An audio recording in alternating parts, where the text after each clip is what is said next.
On en entend peu parler par rapport à son impact dans nos vies, pour certains c'est un danger, pour d'autres un gage de qualité.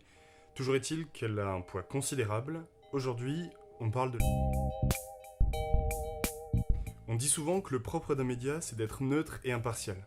Alors disons-le clairement, une chaîne de télévision, une chaîne de radio, une chaîne YouTube, un journal, c'est partial.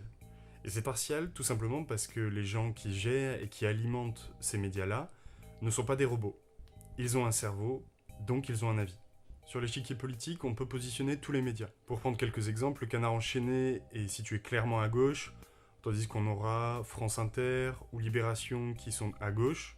Plus au centre, on aura Le Monde, et puis plus à droite, on pourra avoir le JDD, le Figaro ou encore Valeurs Actuelles. Un média est partial, et c'est pas grave, l'important c'est de le savoir quand on le consulte. Mais alors un média, il peut être partial pour plusieurs raisons.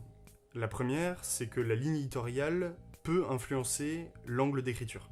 Au Canard enchaîné, résolument à gauche, comme je vous le disais, il est peu probable de voir un article traitant de manière positive la répression des gilets jaunes faite par l'État. Ensuite, les journalistes qui composent une rédaction, par le choix de traiter tel ou tel sujet, ou même par leurs appréciations personnelles, même sans le vouloir, écrivent leur avis dans l'article. Et enfin, la partialité d'un média peut venir de son dirigeant, que ce soit par conviction personnelle ou par intérêt. Il faut bien comprendre que l'information, c'est un contre-pouvoir à celui de l'État, et que donc on aura tendance à préférer une information libre de toute relation avec nos représentants élus par exemple.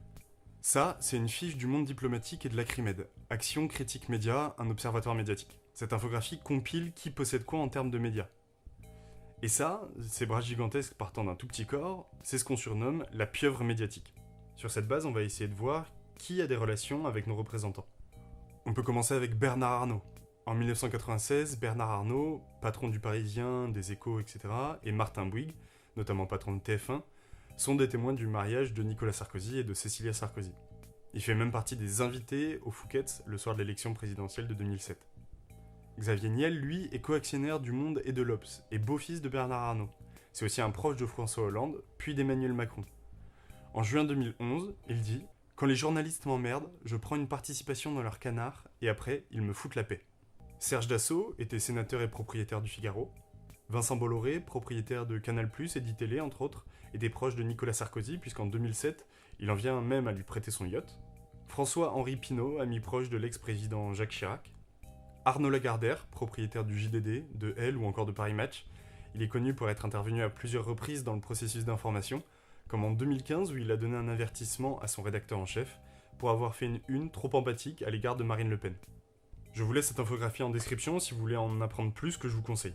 Bon, et pour être bien clair, on peut pas blâmer ses patrons de presse ou ses personnalités politiques. C'est normal qu'ils puissent se côtoyer, s'apprécier et même tisser des relations de proximité.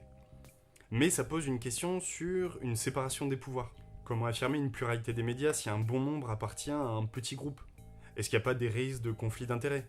Parce que, comme on l'a vu, si un média, il ne peut ni être impartial, ni être neutre, en revanche, ce qui doit être, c'est être juste. J'espère que ça résonne. À la semaine prochaine.